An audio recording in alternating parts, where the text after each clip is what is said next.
الحمد لله نحمده ونستعينه ونستغفره ونؤمن به ونتوكل عليه ونعوذ بالله من شرور أنفسنا من يهد الله فلا مضل له ومن يضلله فلا هادي له ونشهد أن لا إله إلا الله وحده لا شريك له لا وزير له ولا نظير له ولا مثل له ولا مثيل له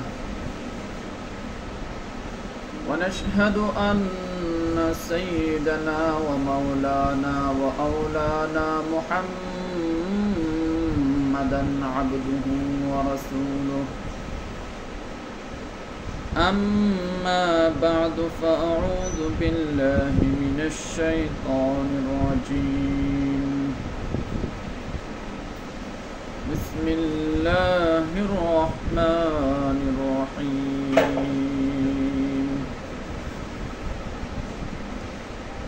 يا بني آدم خذوا زينتكم عند كل مسجد وكلوا واشربوا ولا تسرفوا إنه لا يحب المسرفين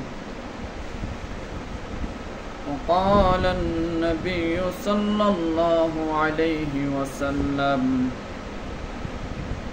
لو يعلم الناس ما في النداء والصف الأول ثم لم يجدوا إلا أن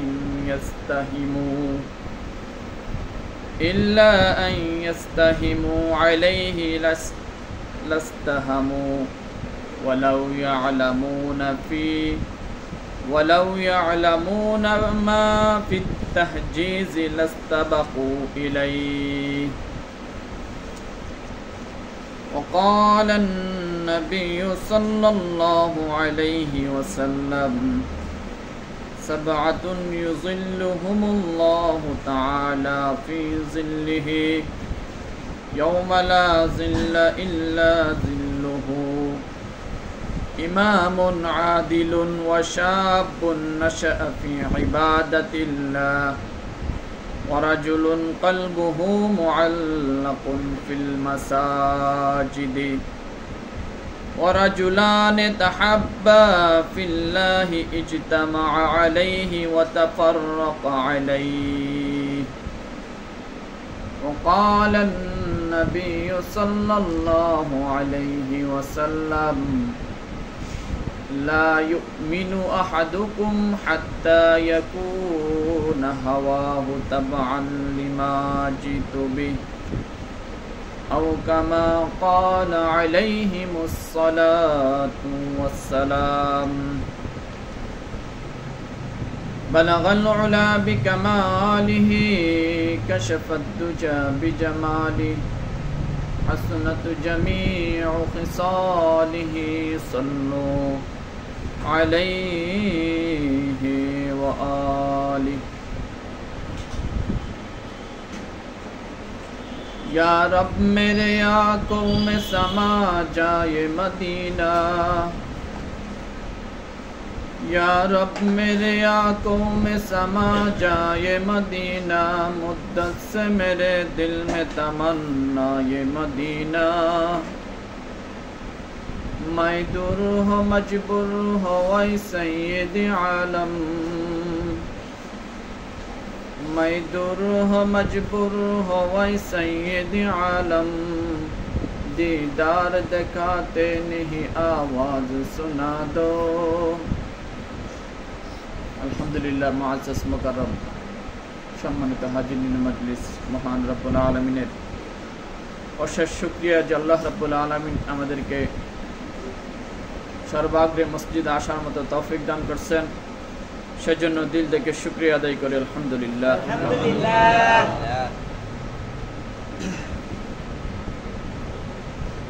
আমরা আল্লাহর সৃষ্টি জগতের মধ্যে সবচেয়ে শ্রেষ্ঠ সৃষ্টি, সবচেয়ে বেশি সম্মানিত, সবচেয়ে বেশি মর্যাদাপূর্ণ এবং আখিরি নবী, আখিরি উম্মত, সেটাও আমাদের জন্য শ্রেষ্ঠত্বের, কল্যাণের, খাইরিয়তের। সর্বোপরি আমরা সবাই আল্লাহ তাআলার বান্দা। আল্লাহ আমাদের মাবুদ, আল্লাহ আমাদের খালিক, আল্লাহ আমাদের মালিক, আল্লাহ আমাদের ইলাহ। আল্লাহ ছাড়া কোনো মাবুদ নেই, এই কথাই আমরা বিশ্বাসী। একমাত্র ইবাদত করতে হবে কার? আল্লাহ রাব্বুল আলামিনের। আল্লাহর উলুহিয়তের মধ্যে, তার রুবুবিয়তের মধ্যে কোনো সত্তাকে, কোনো মাখলুককে, কোনো দেবতাকে, কোনো আলেমকে, কোনো নেতাকে শরীক করা যাবে না। এসবগুলো মেনে যারা আল্লাহকে মাবুদ বলে মানবে তারাই একমাত্র কি? একত্ববাদে বিশ্বাসী। আর যারা এগুলো মানে না, মুখে বলে কিন্তু কাজের বেলায় নাই, তারা মুসলমান নয়, তারা মুমিন নয়, তারা হচ্ছে মুনাফিক। তাদের ইসলামে কোনো কি নাই, স্থান নাই। তারা হচ্ছে ইসলামের বাহিরের লোক। দাবি করতে পারে, কিন্তু দাবি করলেই তো আর হয়ে যাবে না, তার জন্য প্রমাণ লাগবে, তার জন্য কাজ লাগবে, আমল লাগবে, শুধু দাবি করে হওয়া যায় না। তো আল্লাহ রাব্বুল আলামিন মানুষের হেদায়েতের জন্য যুগে যুগে অসংখ্য নবী রাসূল পাঠাইছেন। তাদের ইতিহাস কম বেশি আমরা জানি সবাই। নবীর আয়েশা, রাসূলরা আয়েশা উম্মতকে দাওয়াত দিচ্ছেন। যারা মানছেন তারা কামিয়াব হয়ে গেছেন, যারা মানে নাই তারা বিফল, ব্যর্থ আর জাহান্নামী হয়ে গেছে। এবং কিয়ামত পর্যন্ত আল্লাহ রাব্বুল আলামিন এই দাওয়াতের কাজকে অব্যাহত রাখবেন, জারি রাখবেন। আখিরি নবীর ওলামাদের মাধ্যমে, ওলামায়ে কেরামের কথা যারা মানবেন তারাও সেই হেদায়েতের উপর থাকবে। আর যারা ওলামায়ে কেরামের কথা মানবে না, তারা হেদায়েত থেকে বিচ্যুত হয়ে গুমরাহ হয়ে যাবে, পথভ্রষ্ট হয়ে যাবে, তাদের ঠিকানাও জাহান্নাম হয়ে যাবে। না এতে কোনো সন্দেহ আছে? ওলামায়ে কেরামের কথা ছাড়া, আলেম ওলামার কথা ছাড়া যদি অন্য কোনো কথায়, অন্য কোনো জ্ঞানী, বিজ্ঞানী অথবা নেতার কথায় যদি আমাদের জীবনকে পরিচালনা করি, তাহলে আমি কি হেদায়েতের উপর প্রতিষ্ঠিত থাকতে পারবো? প্রতিষ্ঠিত থাকতে পারবো না। আমার সর্বক্ষেত্রে সব কথা হইতে হবে কার মতো? ওলামায়ে কেরামের মতো। যেগুলো আমাদের সুবিধা মতো হয় এগুলো মানলাম, আর যেগুলো সুবিধা হয় না, একটু অসুবিধা লাগে, এগুলো মানলাম না, তাহলে আপনি কোরআন আর সুন্নাহকে মানলেন না। আপনি নবী থাকলেও নবীর কথা মানতেন না, নবী থাকলেও কি নবীর কথা মানতেন না। এখন ওলামায়ে কেরামের যে কথাগুলো বলে, এগুলো যেগুলো আমাদের সুবিধাজনক হয় এগুলোই মানি, এগুলোকেই কি আমরা মেনে নেই, আর বাকিগুলোকে ছেড়ে দেই। ওলামায়ে কেরাম ইমানের কথা বলেন, নামাজের কথা বলেন, রোজা, হজ, যাকাতের কথা বলেন, এগুলো আমাদের তেমন বেগ পোহাইতে হয় না, এগুলো আমরা কম বেশি মানি। ওলামায়ে কেরাম যদি আরো সুদ খাওয়ার কথা বলেন, ঘুষ খাওয়ার কথা বলেন, মানে না বলেন আর কি, নিষেধ করেন, সুদ খাইতে নিষেধ করেন, ঘুষ খাইতে নিষেধ করেন, এগুলো আমাদের জন্য একটু অসুবিধা হয়, সেজন্য এগুলো আর মানি না। মানে কি বলেন? জিনা, ব্যভিচার, মদ, জুয়া, এগুলো আমাদের অসুবিধা লাগে। গান বাজনা, নর্তকী নাচানো, এগুলো আমাদের অসুবিধা লাগে, মানি না। কিন্তু এগুলো জানি সাধারণত আমরা কি এগুলো গুনার কাজ, না মানলে ওইগুলো কি জানি এগুলো গুনার কাজ। গুনার কাজ জেনেও আমরা করতে থাকি, সেজন্য আমরা কবিরা গুনাহ হবে আমাদের, তারপরে ঈমান থেকে আমরা বিচ্যুত হব না। কেউ এগুলো জেনে যদি করে যে সুদ খাওয়া কবিরা গুনাহ, ঘুষ খাওয়া কবিরা গুনাহ, জিনা করা কবিরা গুনাহ, পরে কি মদ খাওয়া কবিরা গুনাহ, মা বাবার সাথে অবাধ্যতা করা কবিরা গুনাহ, মানুষকে হত্যা করা কবিরা গুনাহ, মানুষকে গালিগালাজ করা, মুসলমানের ইজ্জত আবরু নষ্ট করা কবিরা গুনাহ, এগুলো আল্লাহ রাব্বুল আলামিন যদি বান্দার হক হয় তাহলে কোনো কিছুতে মাফ করবেন না। কবিরা গুনার স্তর আছে, হুকুকুল্লাহ, হুকুকুল ইবাদ। কবিরা গুনাহ দুই রকম হইতে পারে। একটা আল্লাহর হক নষ্ট করছে, যেমন নামাজ পড়ে নাই কবিরা গুনাহ, যাকাত দেয় নাই কবিরা গুনাহ, পরে কি হজ করে নাই, রোজা রাখে নাই, কবিরা গুনাহ। কিন্তু সুদ খায়, ঘুষ খায়, মানুষের ইজ্জত আবরু নষ্ট করে, মা বাবার সাথে অবাধ্যতা করে, এগুলো কবিরা গুনাহ। যেগুলো বান্দার সাথে সংশ্লিষ্ট, এগুলো বান্দা ছাড়া আল্লাহ কখনোই মাফ করবেন না। বান্দা যদি ক্ষমা করে দেয় তাহলে আল্লাহ হয়তো ক্ষমা করে দিবেন, না হয় আল্লাহ কোনো কিছুতে কি করবেন না, এগুলো মাফ করবেন না। সুতরাং এগুলো যদি মাফ না করেন তাহলে পরিণতি কি হবে? পরিণতি খুব ভয়াবহ হবে। আচ্ছা বলেন, সুদ খাওয়া কি খুব ভালো জিনিস? সুদ খাওয়া সামাজিকভাবে খুব ভালো জিনিস? ঘুষ খাওয়া ভালো? জিনা করা ভালো? মদ, এই যে মাদকের সাথে আমাদের যুবকরা জড়িত আছে, মদ খায় খারা এই সমাজের যুব সমাজ, ঠিক আছে? ওই দিন আমি রাত্রে ঘুমাইছি, ঘুম থেকে আমি উঠে গেছি চিল্লানোর টেলায়, কি নিয়ে আমি অনুভব করতে পারছি যেখানে কি নিয়ে ঝগড়া হয়েছে। পরে আমি অনুভব কয়টা বাজে রাত্রে বলতে পারি না, কিন্তু ঝগড়া হয়েছে এক পার্টি কি মাদকের বিপক্ষে হয়তো কথা বলতেছে, বা কেউ মাদকের সাথে জড়িত, এরকম আমি কানে শুনছি, পুরা স্পষ্ট শুনতে পারি না, কিন্তু এই সব বিষয় নিয়ে কথাবার্তা হয়েছে। যাই হোক, এই সমাজের অনেক বাচ্চারা, অনেক ছেলেরা, যুবকরা মাদকের সাথে জড়ায় গেছে কি গেছে না বলে? এই মাদক, মুদমিনুল খামার, যারা কি করে মদ খায়, তারা কবিরা গুনার মধ্যে লিপ্ত আছে। শুধু কবিরা গুনার মধ্যে লিপ্ত এরকম না, তার জীবন যৌবন, তার দুনিয়া আখিরাত সবই নষ্ট হয়ে যাচ্ছে। এগুলো তার থেকে তাদেরকে ফিরে আনা এটা আমাদের দায়িত্ব, এটা আমাদের নেতাদের দায়িত্ব, ঠিক না? আমি তো বারবার বলি যে এই মদ, জুয়া, ব্যভিচার, অশ্লীলতা, বেহায়াপনা, এগুলো থেকে সমাজকে রক্ষা করবে কারা? সমাজের যারা নেতা আছেন। ওলামায়ে কেরাম তো মসজিদে বলবেন, ওলামায়ে কেরামের কথা মানুষ শুনে, বলেন আপনারা শুনেন। আজকে আমি কালকে থেকে চিন্তা করতেছি যে আজকে কি কথা বলবো, চিন্তা করতে করতে কোনো ডিসিশন নিতে পারি নাই, এখন যা মুখ দিয়ে আসে তাই বলতেছি। অন্যদিন তো আমি নির্দিষ্ট বিষয়ের উপর বলি, লাস্টে আজানের পরে একটা আয়াত লিখে আনলাম, কিন্তু ভাবলাম ওই বিষয়টা আমি আজকে বলে লাভ নাই, পড়ছে আয়াত ঠিকই, কিন্তু আয়াত বলেও লাভ নাই। অনেকগুলো বিষয়, অনেক বিষয় নিয়ে আমি খুবই ব্যথিত, খুব কষ্ট পাই, ঠিক আছে? সমাজের হালচিত্র প্রতিটা এলাকারই একই অবস্থা, কিন্তু আমি দেখলাম বললে কি হবে, ওইগুলো বলেও কোনো লাভ নাই। ওলামায়ে কেরামের কথা মানবে না, মানবে কাদের কথা? নেতাদের কথা। এর জন্য নেতা যারা আছেন সমাজের, ঠিক আছে, আমার মহল্লাতে যারা আছেন, অন্য মহল্লাতে যারা আছে, সবাইকে বলবেন যে নেতারা যাতে কি হয় এই ব্যাপারে একটু যত্নবান হয়। নেতাদের কথা সবাই শুনে না? নেতারা যে কথা বলবে এটা, দিন বললে দিন, রাত বললে রাত, রাতকে যদি দিন বলে, এটাই, এর ব্যতিক্রম মানুষ করতে পারে না। জুড়ে ধরে হইলে, গাড়ে ধরে হইলে ওইটা মানাবে, ঠিক না? এর জন্য নেতারা ঠিক তো সমাজ ঠিক। এর জন্য নেতা যারা আছেন ওদের কাছে, এই জন্যই তো আমি নেতাদের সম্পর্কে এতদিন থেকে আলোচনা করতেছি। সমাজের নেতারা ঠিক না হইলে মসজিদের ইমাম সাহেবের কথায় কি হবে না, ঠিক হবে না। কারণ ওরা জানে মসজিদের ইমাম সাহেব বলবে আমাদেরকে কি বলবে, ঠিক আছে? মসজিদের ইমাম সাহেব আমাদেরকে কিছুই করতে পারবে না। মসজিদের ইমাম সাহেব বেশি কিছু বললে ইমাম সাহেবের চাকরি আমরা খেয়ে ফেলবো, ঠিক না? এটাই তো বাস্তবতা। এখন যদি বেশি করে আমি জোর দিয়ে বলি, নেতাদের বিরুদ্ধে বলি, তো নেতারা খেয়ে ফেলবে, আর যদি সমাজের মানুষের বিরুদ্ধে বলি, তো যাদের ক্ষমতা আছে ওরা খেয়ে ফেলবে। এগুলো অহরহ হচ্ছে, ঠিক আছে? এগুলো খুবই দুঃখজনক। তো খেয়ে ফেললে কি হবে? চাকরি খেয়ে ফেললে কি হবে?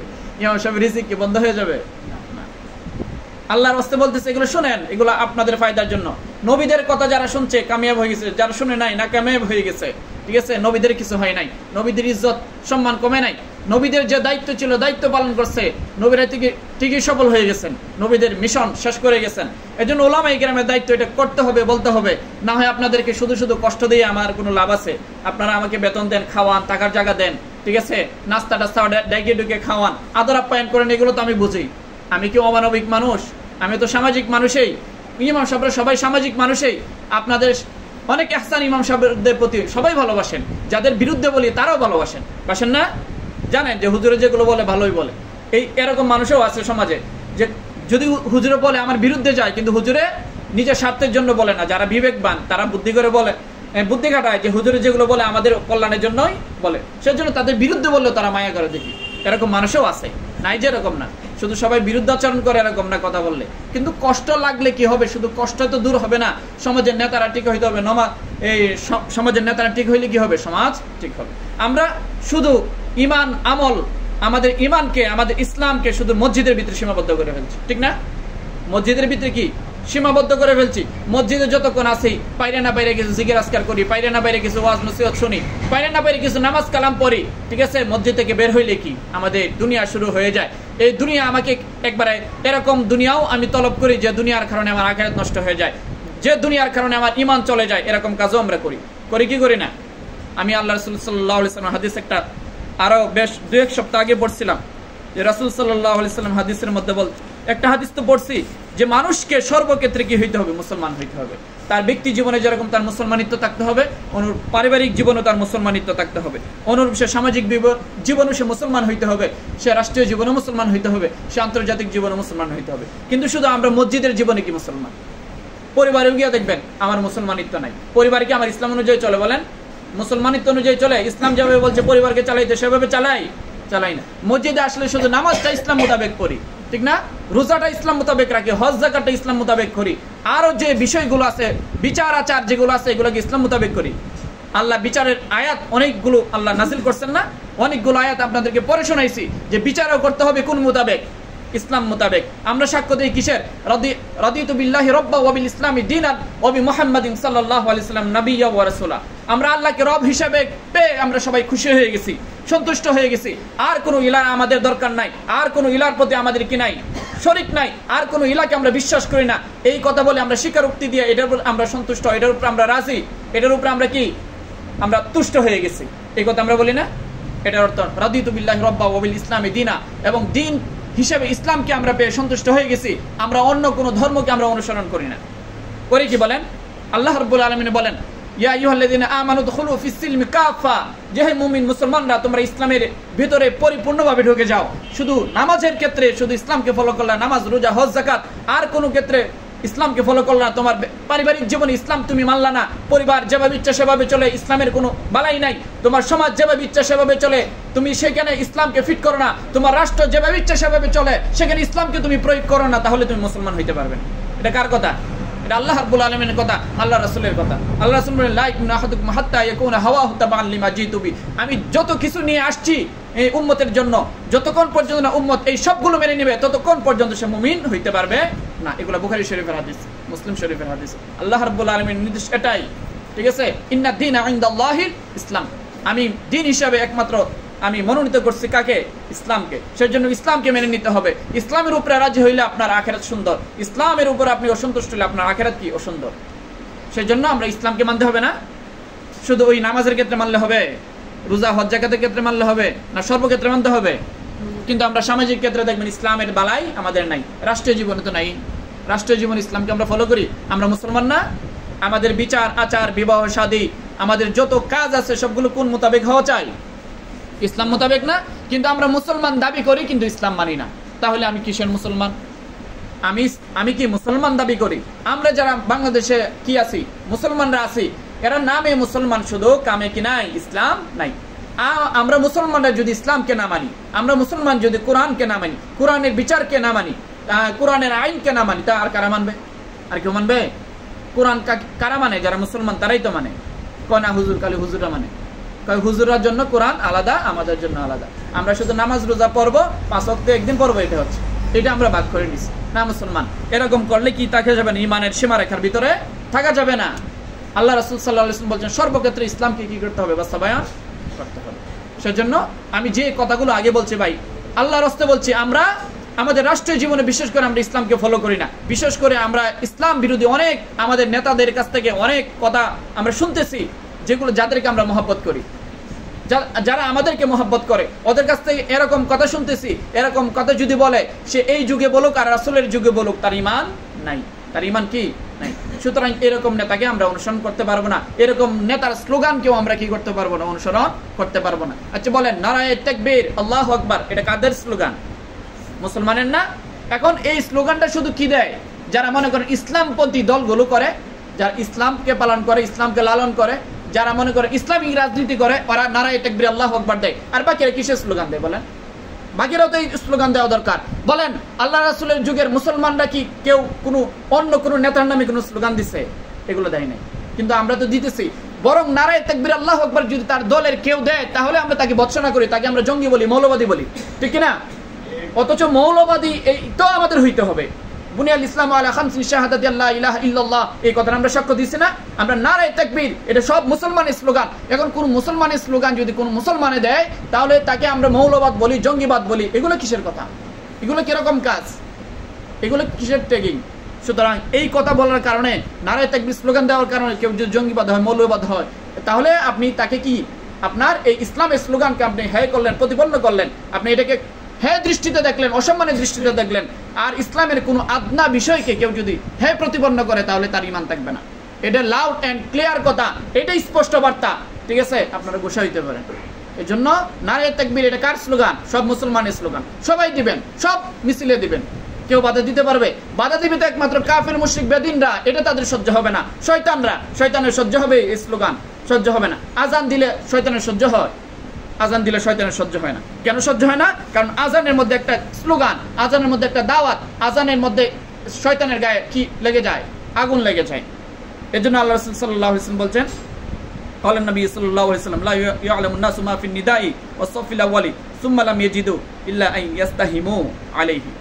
যে মানুষরা যদি জানতো যে আজানের মধ্যে কি ফজিলত রয়েছে, আজানের মধ্যে কি ফজিলত আছে, কি আল্লাহ রাব্বুল আলামিন কি মানে সন্তুষ্টি রেখে দিচ্ছেন, অর্থাৎ কত সব রেখে দিচ্ছেন, এগুলো যদি মানুষ জানতো তাহলে কোনো ক্রমেই তারা কি আজানকে ছাড়তো না। কিন্তু আমরা মুসলমানরা আজান দেই, অনেক মুসলমান, আমি অনেক সময় জোর করে অনেককে দিয়ে আজান দেওয়াই, দিতে যায় না, ইতস্ততা বোধ করে, অথচ এটা সবচেয়ে কি একটা সবের কাজ। আল্লাহ রাসূল সাল্লাল্লাহু আলাইহি ওয়াসাল্লাম হাদিসের মধ্যে বলেন, কেউ যদি আজান দেয়, যত দূর পর্যন্ত আজান শোনা যাবে তত দূর পর্যন্ত এই এরিয়ার ভিতরে সে যত গুনাহ করছে সবগুলো আল্লাহ মাফ করে দিবেন। সুবহানাল্লাহ। এজন্য মুসলমানের আজান শেখা দরকার আছে না? এবং আল্লাহ রাসূল সাল্লাল্লাহু আলাইহি ওয়াসাল্লাম বলেন, কেউ যদি লাগাতার 10 বছর 12 বছর আজান দেয় তাহলে কাত ওয়াজাবাত লাহুল জান্নাহ, আল্লাহ রাসূল বলেন তার জন্য জান্নাত ওয়াজিব হয়ে যাবে। সুবহানাল্লাহ। মুসলমানরা আজান পারে, এটা আদনা একটা কাজ, মুসলমানের কি একটা আদনা একটা কাজ। মনে করেন আমি অনেক সময় তাকি না, বা অনেক মসজিদের ইমাম সাহেবরা থাকে না, ঠিক আছে? আপনারা কেউ আজান দিতে পারেন না, ঠিক আছে? মুরে দেখবে আয়েশা দেখি সব মুসলমানরা বসে রয়েছে, কিন্তু আজান দিতে পারেন, এটা দুঃখজনক না? কেন দিতে পারলেন না? এটা তো একটা সবের কাজ, এটা তো একটা দাওয়াতের কাজ, এটা তো দাওয়াতের তাবলীগের কাজ, দাওয়াতের তাবলীগের কাজ না? আমরা দাওয়াতের তাবলীগের কাজকে শুধু ওই কয়েকটা বিষয়ের উপরে আমরা কি করছি? সীমাবদ্ধ করছি, বাকিগুলো দাওয়াতের কাজ মনে করি না। অথচ আল্লাহ রাসূল সাল্লাল্লাহু আলাইহি ওয়াসাল্লাম বলছেন, আল আযান আকবারুদ দাওয়া, আযান হচ্ছে কি সবচেয়ে বড় দাওয়াত। কারণ আযানের কারণে যত মানুষ নামাজের মধ্যে আসবে, আজকে আযান দিছে কে? জুমার আযান, আমি না? আজকে আমি আযান দেওয়ার কারণে যত মানুষ এই জুমার নামাজে আসছে, তারা নামাজ পড়ে যত সওয়াব পাবে, আমি একলাই তো সওয়াব পেয়ে যাব। সুবহানাল্লাহ। এখন আপনি যদি দিতেন তো আপনি পাইতেন না, আর একজন যদি দিত আর একজন পাইতো না, এই সব মুসলমানের পাওয়া দরকার আছে না? এইগুলো আমরা কি এগুলো থেকে অবহেলা করি, অথচ অন্য যে কোনো দুনিয়ার আদনা থেকে আজনা কাজ আমরা করি। এই একটা আমল করবেন তো? আজকে আলোচনা বললাম না, আমি একটু মানে খুবই বিমর্ষ হয়ে গেছি, খুবই কাতর হয়ে গেছি কয়েকটা বিষয়, ঠিক আছে? জেনে শুনে খুবই দুঃখ লাগছে, সেজন্য কি ওয়াজ করব, আর ওয়াজ করেও তো কোনো লাভ নাই, মুসলমান তো শুনে না। সবচেয়ে বড় দুঃখ এখানে। কিছু মুসলমানও যদি শুনতো যে হুজুরদের কথা, তাহলে নেতাদের কথা ঠিকই শুনবে, নেতারা যাই বলে তাই বলে শুনবে, ঠিক আছে? এই জন্য ভাই নেতাদের কথা শুনেন, কিন্তু লা তাআতা লি মাখলুকিন ফি মাসিয়াতিল খালিক, এমন কোন নেতার অনুসরণ করবেন না যাতে খালেকের কি হয়, সাথে দৃষ্টতা হয়, আল্লাহর অবাধ্যতা করতে হয়। নেতার কথা তো অবশ্যই শুনবেন, নেতাই তো নামাজ পড়ানোর উপযুক্ত প্রার্থী। জুমার নামাজ কে পড়াবে? নেতা পড়াবে। কে পড়াবে?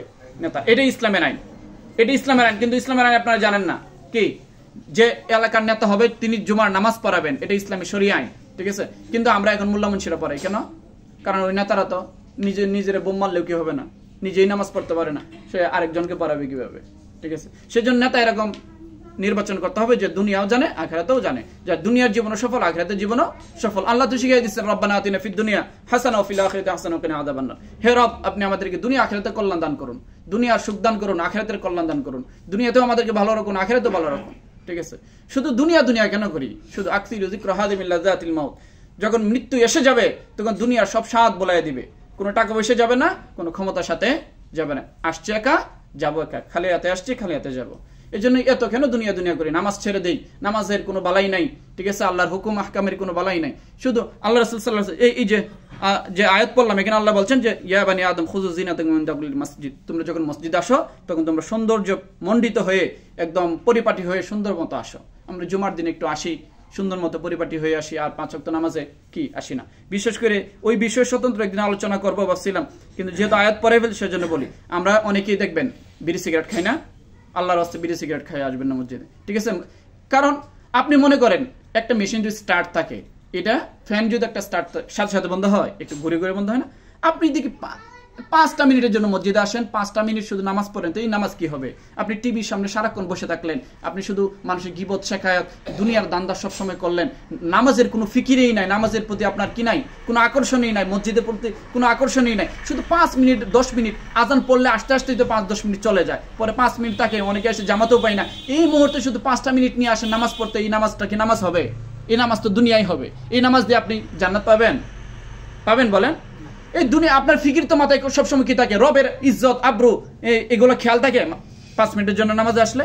আর ইমাম সাবরারি তো খেয়াল থাকে না, অনেক সময় ভুল হয় নামাজের মধ্যে। তা আপনি যে 5 মিনিট আসলেন এই দুনিয়ার মধ্যে ডুবে দেখে, দুনিয়া করতে তো নিষেধ নাই, কিন্তু কলবুন মুআল্লাকুন ফিল মসজিদ, যে হাদিস বিখ্যাত হাদিস, এই হাদিসের উপরে স্বতন্ত্র আলোচনা করবো। আল্লাহ রাসূল সাল্লাল্লাহু আলাইহি ওয়াসাল্লাম বলছেন, যাদেরকে আরশের ছায়া তলে জায়গা দিবেন তাদের মধ্যে থেকে একজন হচ্ছেন কি? ওয়ারাজুলুন কলবুহু মুআল্লাকুন ফিল মাসাজিদ, যার হৃদয়টা মসজিদের সাথে ঝুলে থাকে, মসজিদের কল্যাণে ঝুঁকে থাকে, মসজিদ পরিপাটির ক্ষেত্রে কি তার অন্তরটা ঝুঁকে থাকে, মসজিদের সৌন্দর্যের ক্ষেত্রে কি ঝুঁকে থাকে। মসজিদের একটা সৌন্দর্য আছে না? মসজিদকে পরিপাটি রাখা, মসজিদকে ঝাড়ু দেওয়া, মসজিদকে মনে করে এই যে মসজিদে আয়েশা প্রথম কাতারে বসা, এটাও তো মসজিদে কি? কলবুন মুআল্লাকুন ফিল মসজিদ। আপনি যে তার প্রতি টান আছে, আপনি যে গানের প্রতি টান আছে, এই জন্য গানে 1 নম্বর কাতারে যান না 2 নম্বর কাতারে যান বলেন? 1 নম্বর কাতারের জন্য। গানের প্রতি মানুষের টান আছে, যে জিনিসের প্রতি টান থাকে সেই জিনিসটা সে সর্বপ্রথম করতে চায়, সেই জিনিসের সে সর্বাগ্রে থাকে, ঠিক আছে? নেতার প্রতি টান আছে, সেই জন্য মিছিলে সবার আগে থাকতে চান, গানে সবার আগে থাকতে চান, দুনিয়ার নষ্টামি ভ্রষ্টামির ক্ষেত্রে আপনি আগে থাকতে চান। কিন্তু আল্লাহ রাসূল বলতেছেন আপনাকে আরশের ছায়ায় তলে আল্লাহ জায়গা দিবেন শুধু একটা আমল করলে, সেটা হচ্ছে মসজিদের সাথে আপনার আন্তরিকতা থাকলে। আপনি তো দুনিয়ার সব জায়গাতে আপনি বসে থাকেন, আল্লাহ রাসূল বলেন দুনিয়ার সব জায়গা থেকে বসে থাকার চেয়ে মসজিদে বসে থাকা সবচেয়ে উত্তম, না? আহাব্বুল বিলাদি ইলাল্লাহি মাসাজিদুহা ওয়া আবগাদুল বিলাদি ইলাল্লাহি আসওয়াকুহা। আল্লাহ তাআলার সবচেয়ে প্রিয় স্থান কোথায়? কোনটা? মসজিদ। এজন্য মসজিদে বসে থাকবেন না, মসজিদে বসে থেকে জিকির করবেন, ঠিক আছে, তওবাতিল্লাহ করবেন, এমনি বসে থাকবেন, সমস্যা নাই, ঠিক আছে? মসজিদে বসে একবারে আপনার জায়েজ কথা বলা যায়, ঠিক আছে? অনেকে বলে যে দুনিয়ার কোনো কথা বলা যাবে না, এটা গলত। এটা কি? প্রয়োজনীয় যেগুলো কথা আছে এগুলো বলা যাবে, প্রয়োজনীয় কথা। কিন্তু মানুষের গীবত শেখায়ত যেগুলো বাহিরে হারাম, এগুলো ভিতরে কি আরাম হবে? বাহিরে যেগুলো হারাম মসজিদে বতরে আওলা কি হবে? হারাম হবে। কিন্তু প্রয়োজনীয় কথাবার্তা আমরা এতাকাফে থাকলে বসে বলি না, এরকম বলা যাবে। কিন্তু মসজিদে বসে থাকবেন, মসজিদের সাথে আপনার একটা সম্পর্ক লাগান না। আজকে মুসলমানের মসজিদের সাথে সম্পর্ক নাই, সেজন্য সে দুঃখে কষ্টে সব জায়গায় সে কি শুধু দুনিয়ার দিকে ছুটে, নেতার দিকে ছুটে, ডাক্তারের কাছে ছুটে, ঠিক আছে, বিভিন্ন তদবিরের দিকে ছুটে, মসজিদের দিকে ছুটে না। মানুষ বিপদে পড়লে কি? মানুষ অনেক বিপদে পড়ে, দেখলে কষ্ট লাগে, কিন্তু আসে না কোথায়? মসজিদে। আমি কালকে তো আয়াত পড়লাম যে মানুষ যখন বিপদে পড়ে, আল্লাযীনা ইযা আসাবাতুহুম মুসিবাতুন ক্বালু ইন্না লিল্লাহি ওয়া ইন্না ইলাইহি রাজিউন, মুমিনদেরকে যখন তার দুঃখ দুর্দশা তখন তাদেরকে পেয়ে বসে, কোনো কষ্ট আসে, মানুষ মরে যাওয়া দুঃখ, মানুষের বিপদে পড়া দুঃখ, মানুষের পেরেশানিতে পড়া দুঃখ, মানুষের ঋণগ্রস্ত হওয়া দুঃখ, মানুষের অসুস্থ হওয়া দুঃখ পেরেশানি, এগুলোর জন্য আপনি আল্লাহ শরণাপন্ন হবেন, ইন্না লিল্লাহ পড়বেন। আমরা শুধু পড়ি কোন সময়? মানুষ মরে গেলে। সর্বক্ষেত্রে আপনি কিছু হারাই গেলে পড়বেন ইন্না লিল্লাহ, আপনি দুঃখ পাইছেন পড়বেন ইন্না লিল্লাহ, আপনি কষ্ট পাইছেন পড়বেন কি? ইন্না লিল্লাহ। মানে কি? আমি আল্লাহর দিকে ফিরে যাচ্ছি, আল্লাহ আমার এই কি সমস্যা কি করবেন? সমাধান করবেন। সেই জন্য মসজিদের দিকে দিলটা লাগান। শুধু দিল লাগাই আছে কি? দুনিয়ার দিকে। তাহলে এই আরশের ছায়ায় তলে আমি স্থান পাবো? আমি তো ইমামে আদেল হইতে পারবো, ন্যায় বিচারক হইতে পারবো, সবাই কি নেতা হইতে পারে, তো 1 নম্বর জায়গায় আমি স্থান পাবো না। এরপরে আরেকটা আছে, শাবুন নাশা ফি ইবাদাতিল্লাহ, এই যে যুবকদেরকে আল্লাহ রাসূল বলছেন যারা যৌবনকালে ইবাদত বন্দেগী করবে তাদেরকে আল্লাহ আরশের ছায়ায় তলে জায়গা দিবেন। কই যুবকরা তো 1 ওয়াক্ত নামাজও আসে না, সব বুড়া দুরা মরা ধরা যেগুলো আছে এগুলো নামাজ আসে, ঠিক আছে? 1 ওয়াক্ত নামাজ না, ইল্লা মাশাআল্লাহ 1 জন 2 জন তো আছে। কিন্তু এলাকার যুবকরা কোনো সমস্যা আছে নামাজে আসা? কোনো সমস্যা নেই। ক্যারাম খেলার সমস্যা, টিভি দেখার সমস্যা, ঠিক আছে, মোবাইল চাপার সমস্যা, মদ খাওয়ার সমস্যা, ঠিক আছে? এগুলো বললে যুবকরা কষ্ট পাবে না? আপনাদেরকে তো কষ্ট দিতে চাই না। আমি জানি যুবকরা এলাকার মহব্বত করে, সব এলাকার যুবকরাই মহব্বত করে বেশি হুজুরদেরকে। আপনারা মহব্বত করে দেখি তো, মহব্বত করেন দেখি মহব্বতের কথা বলতেছে, যাতে আখিরাতে কষ্ট না পান। সেজন্য যুবকরা আল্লাহর রাস্তায় মদের সাথে পরে জোয়ার সাথে যারা জড়িত আছেন আল্লাহর রাস্তায় ফিরে আসেন, ঠিক আছে? আপনার জীবন নষ্ট করতেছেন, ফ্যামিলির জীবন নষ্ট করতেছেন, মাতা পিতাকেও কি কষ্টের মধ্যে রাখতেছেন। আপনার ভবিষ্যৎ অন্ধকার হয়ে যাবে, আখিরাতে তো আপনি ধরা খাবেনই। সেজন্য আল্লাহর রাস্তায় আপনারা ফিরে আসেন। ছোট্টখাটো যে কথাগুলো বললাম আপনারা আমল করার চেষ্টা করেন, না হয় শুধু কথা বলে কি লাভ? একতরফা কোনো বলে লাভ আছে? তুই দিয়া রে মই দিয়া নদে রে হুন দিয়া, একটা কথা আছে চিরাঙ্গের ভাষায়, ঠিক আছে? তুমি দিলে আমি দেই, 1 লাখ কত দেই, ঠিক আছে? শুধু ওয়াজ করে কোনো লাভ নাই যদি আমল না করে, ঠিক আছে? কিছু যদি আসলা হয়, কিছু যদি পরিবর্তন হয়, মানুষ যদি আমল করে, ঠিক আছে? কিন্তু বেচিন অস্থিরতা লাগে, ঠিক না? মসজিদে আসলে কি লাগে? অস্থিরতা লাগে, খারাপ লাগে। অথচ আল্লাহ রাসূল বলছেন সফে আউয়ালে নামাজ পড়া, মানুষ যদি জানতো কত সওয়াব তাহলে মানুষ লটারি দিত, মারামারি করতো, ঠিক আছে? এরকম দুনিয়ার ক্ষেত্রে আমরা দেই না, নিজের ভালোটা পাওয়ার জন্য, প্রায়োরিটির জন্য। সুতরাং আপনি সফা বলে নামাজ পড়েন, ঠিক আছে, জুমার দিন আপনি জুমার দিনও পিছনে আসেন, অন্যান্য দিনও পিছনে আসেনই না, ঠিক আছে। আল্লাহর রাস্তায় আপনারা আমল করেন, কিছু জীবনকে সুন্দর করেন, আখিরাতকে সুন্দর করেন, যে কোনো কাজ করেন, যে কোনো জীবনে হোক, আপনার পারিবারিক হোক, সামাজিক, রাষ্ট্রীয়, আপনি সব সময় ইসলামকে ফলো করবেন। ইসলাম কি বলছে? সর্বক্ষেত্রে ইসলাম আছে, সর্বক্ষেত্রে কি আছে? ইসলাম আছে। শুধু মসজিদে আর আপনার ব্যক্তি জীবনে শুধু ইসলাম আছে এরকম না, সব জীবনে ইসলাম আছে। কোন জীবনের ইসলামকে যদি আপনি অস্বীকার করেন তাহলে আপনি মুমিন না, আপনি কি কওমি, আপনি কি মুনাফিক, আপনি হচ্ছেন কি 2 নাম্বার, ঠিক আছে, আপনি কাফের। এটাই সত্য কথা, মানেন আর না মানেন। শুধু মুসলমানরা সামাজিকভাবে আপনাকে দাফন করতে পারবে, কিন্তু আল্লাহর কাঠগড়ায় আপনি কি ধরা খেয়ে যাবেন। এখানে কোনো ফাঁকিবাজি করা যাবে? আল্লাহ কিন্তু সব রেকর্ড করতেছেন, সিসিটিভির মাধ্যমে মানুষ যেরকম রেকর্ড করে, আল্লাহ রাব্বুল আলামিন কিরামান কাতিবিন রেখে দিচ্ছেন, এগুলো রেকর্ড করতেছে। আল্লাহ রাব্বুল আলামিন শাহেদ, আল্লাহ রাব্বুল বাসির ও নাজির, ঠিক আছে, আল্লাহ সব দেখেন, সামিয়া, ঠিক আছে, আল্লাহ সব শুনেন, সব দেখেন, ঠিক আছে। সুতরাং আল্লাহকে ফাঁকি দেওয়া যাবে না। কার সাথে দুগাবাজি করেন, ধরা খেয়ে যাবেন ভাই। সেজন্য আল্লাহর রাস্তে আল্লাহর দিকে ফিরে আসেন, ঠিক আছে। এটাই আমাদের সফলতা। ইন্না লিল্লাহি ওয়া ইন্না ইলাইহি রাজিউন। আমরা আল্লাহর জন্য আল্লাহর দিকে প্রত্যাবর্তন করি, ঠিক না? কুল্লু নাফসিন যায়িকাতুল মাউত সুম্মা ইলাইনা তুরজাউন। সব নফসেই মৃত্যুবরণ করতে হবে এবং সবাইকে কার দিকে ফিরে যেতে হবে? আল্লাহর দিকে ফিরে যেতে হবে। ইন্না লিল্লাহর অর্থ এটাই, ঠিক আছে। এর মানে এটা না বিপদ, মানে আমরা আল্লাহর জন্য আমাদের সমস্যা সমাধান করবেন কে? আল্লাহ। এই জন্য আমাদের ইন্না লিল্লাহ বলার অর্থ এটাই যে আমরা আল্লাহর জন্য আমাদের কাদের উপর যত বিপদ, বালা মুসিবত, যত দুঃখ দুর্দশা আসছে সবগুলো আমাদেরকে সলভ করে দিবেন কে? আল্লাহ। ইন্না লিল্লাহি ওয়া ইন্না ইলাইহি রাজিউন। আল্লাহ সবাইকে আমল করার তৌফিক দান করুন। ওয়া আখিরু দাওয়ানা আলহামদুলিল্লাহি রাব্বিল